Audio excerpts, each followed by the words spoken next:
Sir एक figure आपके सामने रखता हूं, बल्कि आवाम के सामने रखता हूं। सूबाई बजट जो है ये पंजाब का और सिंध का, थोड़ा सा आप सुनिएगा और समझिएगा। पंजाब का सालाना बजट जो इस साल पेश हुआ 5,446 अरब रुपए था। ठीक है जी।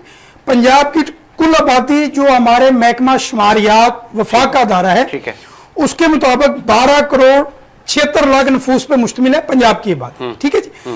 अब अगर सिंध की बात की जाए, सिंध का टोटल बजट इस साल 3,056 अरब रुपए था। और अगर बात की जाए सिंध की आबादी की, तो 5 करोड़ 56 लाख नफूस पे मुश्तमिल है।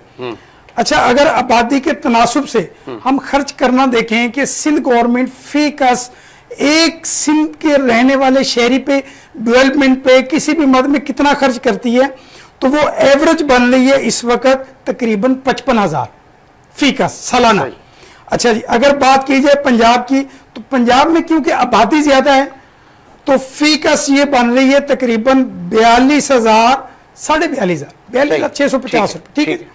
आप हैरान होंगे कि पंजाब से सिंध का बजट ज्यादा है,